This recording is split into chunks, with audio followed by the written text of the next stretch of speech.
विद्यार्थी मित्रांनो नमस्कार. स्पर्धा परीक्षेमध्ये विचारला जाणारा अतिशय महत्त्वाचा प्रश्न, नवीन असणारा प्रश्न, हमखास विचारला जाणारा प्रश्न, त्याची स्ट्रिक सेकंदात उत्तर आजच्या व्हिडिओमध्ये आपण पाहणार आहोत. प्रश्न असा आहे की 10 ते 11 वाजेपर्यंत घड्याळातील तास आणि मिनिट काटा हे एकमेकाच्या विरुद्ध दिशेला किती वाजता येतील? काय करायचंय? सुरुवातीला अंदाजे टाइम सेट करायचा आहे. किती वाजता या ठिकाणी ते एकमेकाच्या विरुद्ध दिशेला येतील? पहा, या ठिकाणी घड्याळामध्ये 10 वाजल्यापासून, आता या ठिकाणी 10 वाजले, 10 वाजल्यापासून जर आपण काटा या ठिकाणी मिनिट काटा पुढे सरकवला तर अंदाजे या ठिकाणी 10 वाजून 20 मिनिटांनी हे एकमेकाच्या विरुद्ध दिशेला येणार आहेत.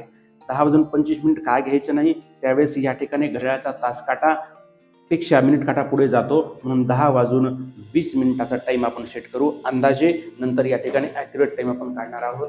ह्या 10 वाजून 20 मिनिटांनी 10 वाजून 20 मिनिटांनी पुढे काय करायचं आहे? तास जसा आहे तसंच ठेवा, फक्त जे मिनिटे असतील त्या मिनिटाला डायरेक्ट 11ने भाग द्यायचा आहे. 11 एक 11, 11 एक 11 म्हणजे पूर्ण भाग या ठिकाणी 1चा बसला.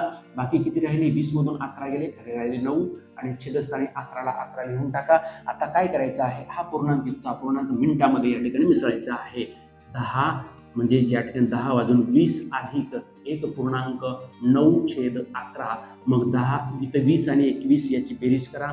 10 वाजून 20 आणि 1 किती झाले? 20 आणि 1 21 झाले. 21.9/11 हा झाला आपला फिक्स टाइम. या वेळेला 10 वाजून 20.9/11 या वेळेला घड्याळातील तास काटा मिनिट काटा हे एकमेकाच्या विरुद्ध दिशेला येतील. पुढील प्रश्न विद्यार्थी मित्रांनो तुमच्यासाठी आहे. 11 ते 12 वाजेपर्यंत घड्याळातील तास आणि मिनिट काटा एकमेकाच्या विरुद्ध दिशेला किती वाजता येणार आहे? ते या ठिकाणी या ट्रिकनं काढा आणि कमेंटमध्ये उत्तर पाठवा. भेटूयात पुढील व्हिडिओमध्ये स्पर्धा परीक्षेमध्ये विचारलेला नवीन प्रश्न, नवीन स्ट्रिक आणि सेकंदात उत्तर. तोपर्यंत नमस्कार, धन्यवाद.